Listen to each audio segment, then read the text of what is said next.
जगमगती दुनियेचा रंग निराळा, त्यांच्या गॉसिपवर आमच्या कॅमेराचा डोळा, आरशा समोर ते मुखवटेधारी, आणि आमची ही गोष्ट खरी लई भारी. भारी भारी लई चांगल्या स्क्रिप्टची वाट बघतो. भारी भारी लई भारी, भारी भारी लई भारी, भारी भारी लई भारी.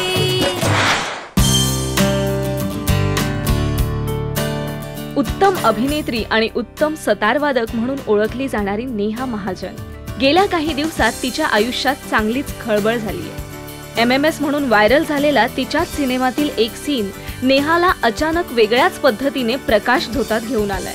त्याच निमित्ताने आम्ही तिची बाजू जाणून घेण्याचा प्रयत्न केला. आय वोंट लाय, मला पहिल्यांदा जेव्हा मी बघितलं तेव्हा MMS म्हणजे खरं म्हणजे MMS म्हणजे काय असं आम्हाला असंच मी विचारलं की MMS कसं काय म्हणतायत लोक ह्याला. कारण की मी जेव्हा हा सिनेमा केला, मला वाटतं या सिनेमा करूनसुद्धा 2 वर्ष झाली. तो रिलीज झाला मागच्या वर्षी IFFK international film festival of Kerala. त्यामुळे मी काहीतरी विचार केला होता या भूमिकेबद्दल, या सिनेमाबद्दल. माझ्या स्वतःच्या अभिनेत्री म्हणून मी कशाच्या शोधात आहे, मला काय करायचं आहे, एक कलाकार म्हणून मला कुठल्या मुद्द्यांबद्दल मला किती पॅशनेटली काय वाटतं, या सगळ्याचा विचार करून मी काहीतरी हा सिनेमा निवडला. त्यामुळे मी पहिल्यांदा बघितलं तेव्हा मला अर्थातच it wasn't easy, I won't lie. कारण की असं का कोणी केलं असेल, म्हणजे इतकं काहीतरी संदर्भरहित काहीतरी असं कोणाबद्दल तरी इतक्या प्रकारची नफरत लोकांच्या मनात का असते आणि का त्यांना असं करावं असं वाटलं, असं मला वाटलं. मग त्याच्यावर मी खूप विचार केला. मला अर्थातच खूप त्रास झाला, कारण सुरुवातीला मला माहीत नव्हतं की ह्याचं, कारण सिनेमाला 2 वर्ष पूर्ण झाली होती. त्यामुळे मला असं माहिती होतं की हा सिनेमा ऑनलाईन अवेलेबलसुद्धा आहे. मला झेकोस्लोवाकिया, जर्मनी या देशांमधनं डिरेक्टर्सचे फोन आलेत, ईमेल्स आलेत की आम्ही तुमची मूव्ही द पेंटेड हाऊस या रीलमंक वेबसाईटवरती पाहिली आणि आम्हाला तुझं काम आवडलं. त्यामुळे आय न्यू की कुठेतरी कोणीतरी हा सिनेमा पैसे देऊन बघतायत. पण आत्ता मला हे सगळं प्रकरण सुरू झाल्यानंतर कळलं की बँगलोरच्या कुठल्या तरी मुलांनी त्या रीलमंकमधनंच काहीतरी खूप घुसखोरी करून ते क्लिप्स काढून त्याला काहीतरी MMS, एकतर तो MMS नाही आहे हे मला म्हणावं असं वाटतं, की ती एक क्लिप आहे जी त्या सिनेमातली क्लिप आहे आणि ती म्हणजे केवळ त्याच्यामध्ये नग्नता आहे म्हणून त्याला MMS म्हणायचं का, हा पण खरं आपण विचार केला पाहिजे की MMS म्हणजे नेमकं काय हे तरी आपल्याला माहिती आहे का. मला असं वाटतं की कलाकार म्हणून आपण जे काय करत असतो त्या प्रत्येक गोष्टीला काहीतरी संदर्भ असतो. म्हणजे आत्तासुद्धा मी जेव्हा काहीतरी बोलते आहे, आपण काहीतरी बोलतो आहे, तेव्हा माझं नुसतं 2 वाक्य आपण घेतली आणि नुसती तीच छापली तर काहीच त्याचा अर्थ लागणार नाही. एस्पेशली कलेच्या बाबतीत मला असं वाटतं की प्रत्येक गोष्टीचं स्थान ते कुठे कसं येणार आहे या सगळ्याचा एक दिग्दर्शक विचार करत असतो, एक ॲक्टर विचार करत असते. त्यामुळे मला वाटतं की जेव्हा तो संदर्भ आपण काढून टाकतो आणि नुसतं एक छोटंसं काहीतरी बघतो तेव्हा त्यातनं ते म्हणजे ते इररेलेव्हंट होतं. कारण की ते काय आहे, ते कुठे आहे, या गोष्टी त्या सिनेमात आहेत. क्युरॉसिटी निर्माण होण्यासाठी आपल्याकडे टीझर्स असतात, आपल्याकडे ट्रेलर्स असतात. त्यामुळे लोकांना काहीतरी कळावं की नेमकं ह्याच्यात काय आहे, त्याची एक क्युरिओसिटी मनात यावी आणि त्यांनी जाऊन हा सिनेमा बघावा. हे आमच्या पेंटेड हाऊसनी सुद्धा केलं होतं खरं म्हणजे. त्यामुळे संदर्भरहित कुठलीही कलाकृतीतली कुठलीही गोष्ट बघणं हे कोणाला आनंददायी नसूच शकतं. आणि आणखीन एक मला सांगायचं आहे की तो जो व्हिडिओ आहे जो आत्ता व्हायरल होतो आहे, ज्याच्यात मी अंघोळ केस पुसती आहे आणि ते जे आजोबा आहेत ते बघतात, त्याच्या लगेच हा सीन आहे. ते जे काका आहेत ते त्या मुलीला म्हणतात की I am so sorry I saw you naked. हे सगळं मल्याळममध्ये आहे. आणि मग ती अतिशय असं विचारते की what exactly is wrong in nudity, म्हणजे वाय आर यू अपॉलोजायझिंग. कारण तुझ्या मनात काही नव्हतं, माझ्या मनात काही नव्हतं.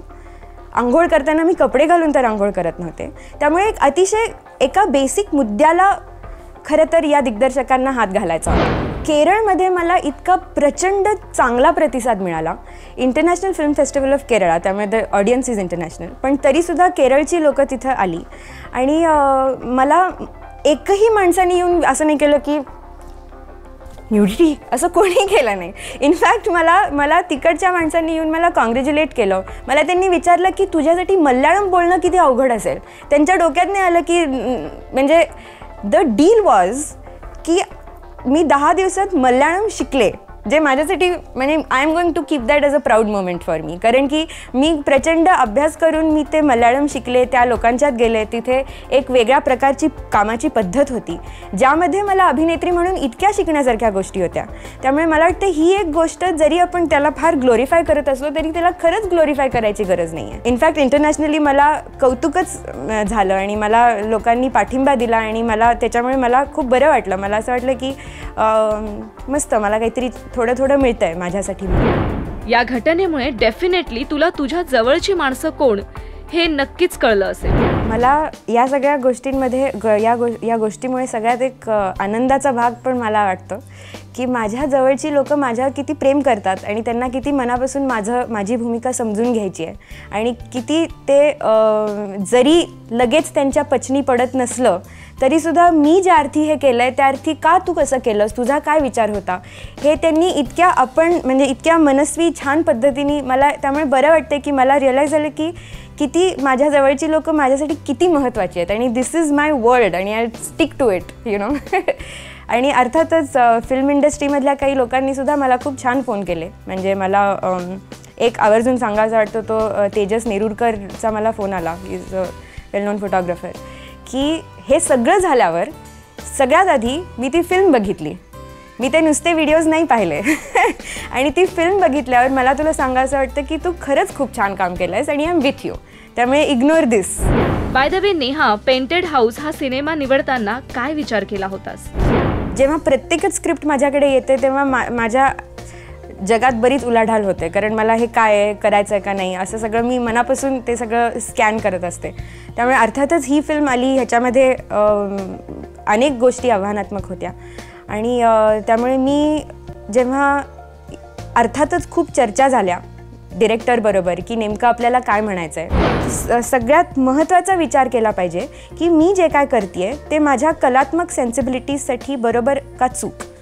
ह्या सगळ्याचा विचार करून जर का एक माझ्यातली अभिनेत्री मला म्हणाली go do it Neha you know, तर I will go do it. Does it mean मला असंही विचारतात की अरे मग तू आता चला आता ही तयार आहे ना, मग माझ्याकडे आणखीन एक अशी स्क्रिप्ट आहे तू कर.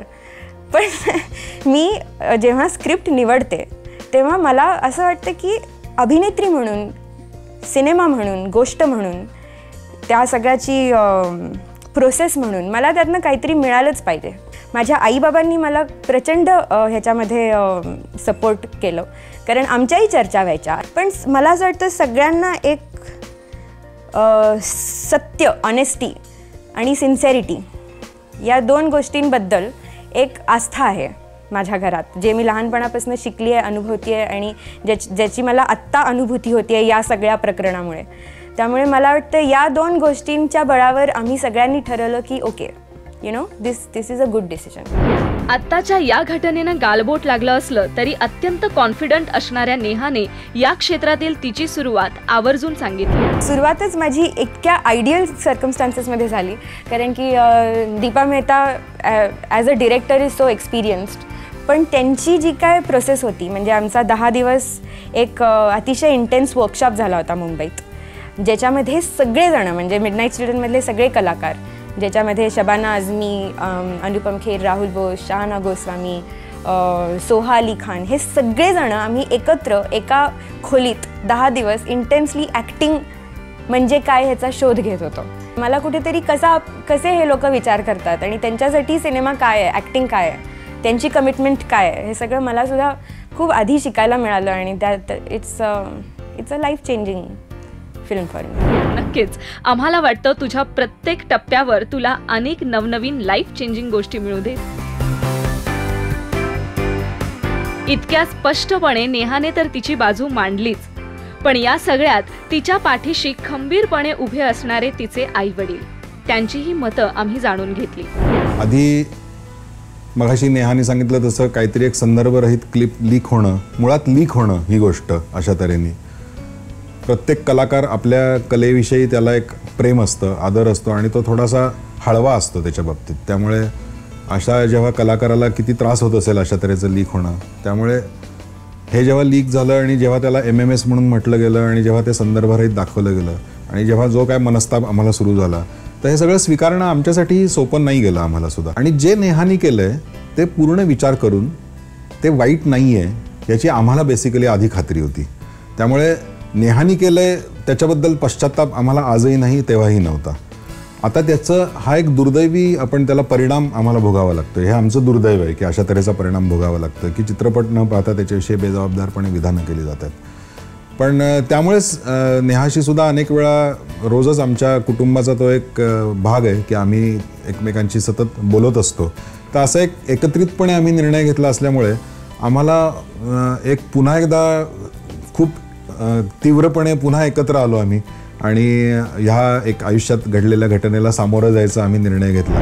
नेहाने जे काही केलेले आहेत आत्तापर्यंतच्या फिल्म्स, त्याच्यामध्ये निळकंठ मास्तरमध्ये म्हणजे खरं तर अगदी लहानपणी एका डार्ट कॉम्पिटिशनमध्ये तिला ते डार्टिंग करता येत नव्हतं आणि रात्रभर दिवसभर जागून काही खाता न पिता तिने त्याची प्रॅक्टिस केली आणि सगळ्या ऑडियन्ससमोर, सगळ्या प्रेक्षकांच्या समोर त्यांनी एका फटक्यामध्ये डार्ट त्या बरोबर मधल्या गोलामध्ये करून दाखवलं. ही गोष्ट असू देत किंवा निळकंठ मास्तरमध्ये जेव्हा ती काच फोडायची होती तेव्हा तिने सांगितलं की ती अजिबात तुम्ही क्रॅक करू नका. ती गरम तापलेली कंदिलाची काच त्या आदिनाथ कोठारेच्या डोळ्यामध्ये बघत तिने कचकन ती फोडली आणि आल्यावर तिने मला दाखवलं होतं की तिच्या हातामध्ये किती काचा होत्या. आणि आत्ताचे या सिनेमामध्ये तिने जे निर्णय घेतलेला होता आमच्याशी सगळ्यांशी चर्चा करून, डिरेक्टरचं सुद्धा चर्चा करून, हे चर्चा झाल्यानंतर तिने हा जो निर्णय घेतला तर या सगळ्यामध्ये एक मला समान सूत्र दिसतं, तो म्हणजे धाडसीपणा. आणि त्याच्यामध्ये 100% तिने प्रेक्षकांच्यासाठी ते केलेलं नव्हतं, तिने ते डिरेक्टरसाठी सुद्धा केलेलं नव्हतं. त्या भूमिकेचा अभ्यास करून तिला जे वाटलं, जे योग्य आहे आणि जे चांगलं आहे त्याच्यामधलं जे बेस्ट आहे ते तिने केलं आणि त्याचा मला अभिमान होता. वेल, प्रत्येक नाण्याची दुसरी बाजू नक्कीच असते. सो दिसणारी बाजू ही प्रत्येकाला माहिती असतेच, पण न दिसणारी बाजू उलगडण्याचा प्रयत्न लई भारीने केलाय.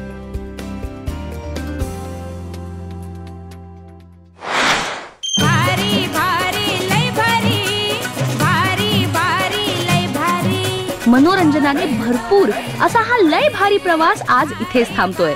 पुन्हा भेटूया पुढच्या आठवड्यात लय भारी गॉसिप सह. टाटा, बाय बाय, सी यू.